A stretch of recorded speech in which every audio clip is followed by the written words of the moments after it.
Here we are on the grounds of the Graham because we have an exhibition you need to know about, you need to tour, and we're going to give you a sneak peek thanks to the Chief Curator, Ron Platt. The Art of Rube Goldberg. Come with us as we show you this gentleman's talent.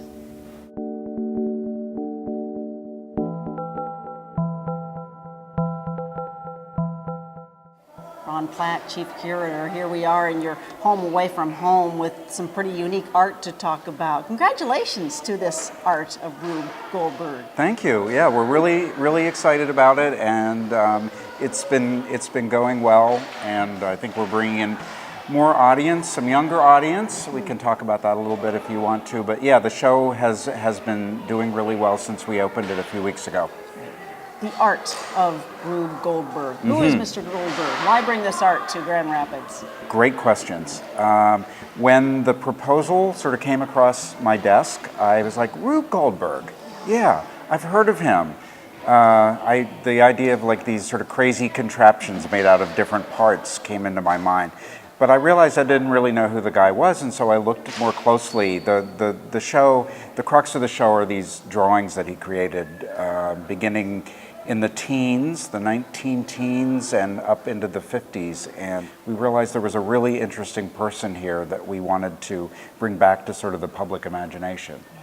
So what do you want us to see when we walk through your front doors when it comes to this art? Well, we want to sort of highlight his sort of inventiveness, his interest in sort of mirroring back what he was seeing in the society. He moved to New York from San Francisco in the 19-teens at a time when the city was just burgeoning with industry and immigrants, and he was more than anything just an observer. And I think one of the things that I find so interesting about him is that the invention drawings, which I think are really the most interesting part of the show, are kind of about our love of technology, but are sort of being intimidated by it. And it sounds like a very contemporary issue, doesn't it? Yeah. Yeah, and I need a little more explanation. Invention drawings. Great.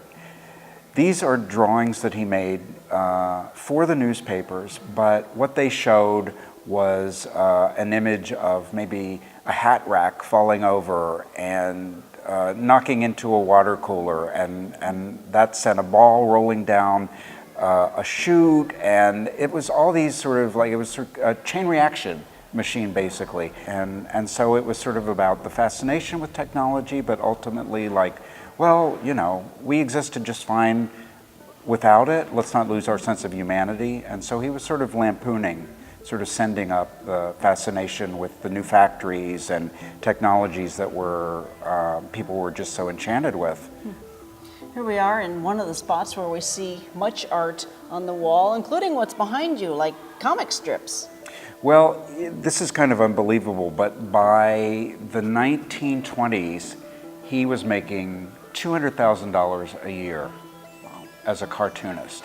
He had about 6 different cartoons in syndication in newspapers all over the country. He was one of the most famous Americans there was. He was friends with Charlie Chaplin and Groucho Marx, with the Gershwins, and just like, we don't know him now, but one of the great things about the comics is it shows that he had a great sense of humor, but also just this great draftsmanship. He was an incredible draftsman. And you bring in not only his works, but also activities to be involved. It's kind of a go along with the... We knew that this was a show where we could really activate people's imaginations, and people of all ages. And so we very intentionally brought in sort of some activities for kids of all ages, and we put some areas in the gallery where people could sit and read, watch some of the videos that are on view. So we really wanted to make the show sort of more audience friendly and just give the sense of participation and invention that was really at the core of his practice. Fits the mission of what you do offer here at the Graham, right? Art, design, creativity. Yep. Yep, it hits them all. Right. Yeah. You have a favorite piece? Well, I love the invention drawings. There are about 18 of them out of the 70 or so frame drawings that we have on view, and we're showing them next to a remarkable work of video art from the 1980s by artists Peter Fishley and David Weiss called The Way Things Go. And it's basically an homage to Rube Goldberg, but it's a series of sort of chain reactions they set up in their studio, and we have it projected large on the wall, and people are loving it. This runs through the end of August? August 27th. Yeah, so get here before the 26th, right? We'll get here before the end of the day on the 27th. Yeah, that. yeah. Ron Platt, thank you for curating, Chief Curator here. The Art of Rube Goldberg, it's out for all eyes to peruse. Thanks. Always great to see you, Shelley.